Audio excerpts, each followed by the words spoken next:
new report from the National Urban League projects 40% of the electric and natural gas utility employees will be eligible to retire in the next 5 years, along with 50% of the oil and natural gas industry employees. As a result, the same report projects these industries will have 1.9 million jobs available across the country through the year 2035. Now, one of the things that I'll be doing here on the show is doing something called I'm a Baller. And let me explain what that is, because what happens is when we talk about ballers to young folks, they might think of entertainer, they might think of somebody who is in music, but the reality is there are brothers and sisters who are ballers all across the area. And one of them, bro, sitting right next to me, first black CEO, Baltimore Gas and Electric, Calvin Butler. Calvin, how you doing? I'm good. Good morning. So here's why I said that. So when I was in Chicago, Frank Clark was the CEO of ComEd. And we were sitting there talking in his office, and Frank was lamenting how difficult it is to get more young African Americans, young brothers and sisters, into the industry, energy industry. And I said, Frank, you're doing this thing wrong. Because he said, well, I go to these schools, and these kids want to ask me how much money I make. I said, Frank, what's the problem with that? And I literally said, I said, Frank, this is what I want you to do next time you go to school. I want you to put on your best suit, put your Rolex on. I said, and I want you to have the kids waiting for you outside. And I want them to see you roll up in your chauffeur-driven car. I said, then I want you to lead them into the school. I said, then when those kids ask you, how much do you get paid? I said, first of all, you work for a publicly traded company. Your stuff is public. I said, you make $4 million a year. I said, Frank, I guarantee you, every kid will say, hold up, did you just say $4 million a year? Right. I said, from that point on, you will have their attention, and they will say, I need to figure out how this brother is making $4 million. We have to redefine what a baller is. What are your thoughts? I don't disagree. Frank recruited me to Exelon. Frank is the reason, as one of the few African-American CEOs in the industry, he recruited me from R.R. Donnelley to join ComEd. But for that, I wouldn't have come back. So R.R. Donnelley, a publishing company, you went from publishing to energy. That's correct. I'm a lawyer by training, so Frank and I knew each other early in my career. And spent 9 years with Donnelley, and Frank said, look, we got some things changing over here. Why don't you come over and work with us? And Frank provided me the tutelage within ComEd at that time to join Exelon, and he set the path for me. And so how critical is that? Because, again, we're talking about a sector where, again, if you don't know anybody, you don't see anybody, you're not even thinking energy. I mean, there's some African American out there who's a college student who wants to go into marketing.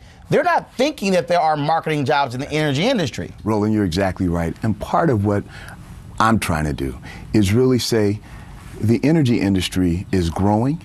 We need young kids. And it's not going anywhere. You will always need energy. And that's my hope. And it is truly, and it's changing. It's not your grandfather's, great-grandfather's utility company anymore. Because the renewable energy field, the distribution, the engineers that we need, customer service, I mean, these are jobs that even without a college degree, we can train young men and women to come in, make a living, and have an impact, and create generational wealth for not only them, but their kids, and raise a family. These entry-level jobs, we're talking $22 an hour. With a high school diploma, we come in, we train you, and it's a starting point for you to build a career. Now, we also focus on recruiting the best engineers within that pipeline. And then what my focus is, as CEO of BGE, is making sure our company is reflective of the communities in which we serve. And being in Baltimore and serving the 9 communities around Maryland, that's big for us. Question? So Joint Center's doing energy workforce issue, and this is just incredibly important. Could you tell us a little bit more about the types of jobs that folks can move into and their opportunities for growth? The jobs range from, of course, one of our key areas, recruit engineers. So, for example, we had over 30 interns this summer. First couple of key points, 80% were minority. Out of that 30 interns, over 20 were engineering students. But we also went into the finance field. We also went into the marketing field. We also went into those who were looking in the advertising area, because those are all jobs within the energy sector. And what we have to do is make sure they know this is a growth sector. This is not just about delivering electricity and gas. This is a growth sector. You can branch off into many areas: development, corporate development, M&A activity. This is something that's big. And then I also can't ignore those students who say, you know what, I really don't want to get a 4-year degree. Is there something that there's offering for me? The trade schools, and we're tapping into those to say, you know what, if you want to come here, there's opportunities for you. Cora? I agree with you. I used to be a professor for 20 years, and I used to always say college isn't for everybody, but you should all go find your passion and pursue it and get her something that says you're an expert at it. You could be doing hair, you could be repairing cars, as long as you are getting an education.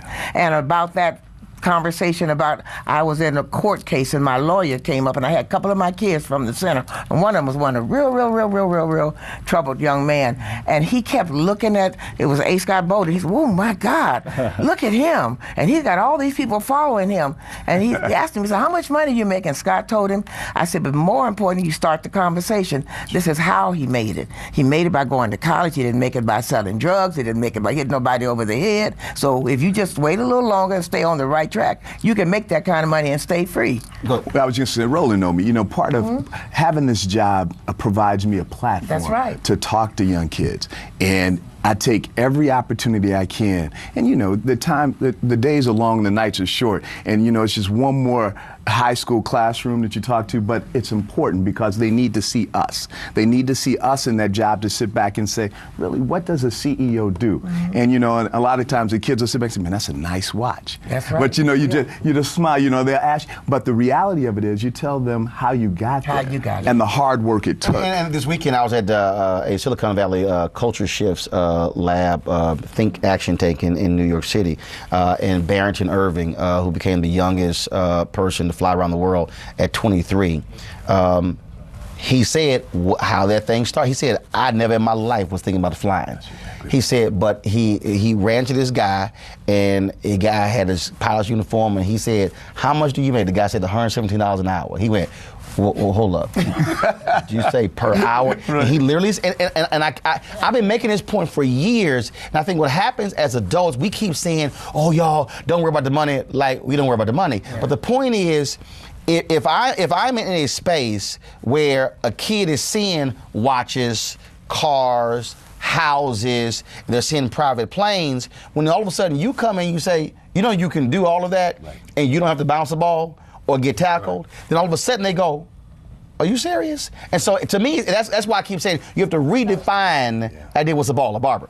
Yes. And then Dina, real quick. So I'm very proud of you. Thank you. So how do they get into the industry? How they're sitting up there listening, saying, "What do I do next? Where do I go on the internet? What do I call? What do I do?" A couple of quick things on that. First off, they need to keep their nose clean, because we're a regulated industry. We have kids, we have our employees go into people's homes, and they're doing jobs that are life and death. Yes. So first off, and then they need to say, express an interest. We are dipping into the high schools to sit back and say, if you show an interest, we will train you. Not only train you to do the job, but also train you to take the test to get ready. And the test is made difficult, but not impossible, because we want the best of the best. And if this is something you want to do, we got you. Dina, real quick. You said your intern program had 80% minorities, and these are paid internships? They are. And see, I think that's one thing that's beautiful about this. A lot of us don't have the opportunity to intern, and because our parents can't foot the bill, so that's beautiful. But let me say this here, okay? You're talking about interns, but I want everybody listening. You could be grown and shift. You shifted from R.R. Donnelly over to energy. So let's not make this just about young folks. Somebody out there who's watching, they never thought about working for an energy company. You should be thinking about that as well. Plus also 200th anniversary. 200 years. First gas utility in the nation, and we celebrated in June 17th of this year, and it's nice. All right. Calvin, good seeing you, man. Good to see you. It is a nice watch, though. All right, then. Kickstart your day at 7 and get the news you need from the perspective you want.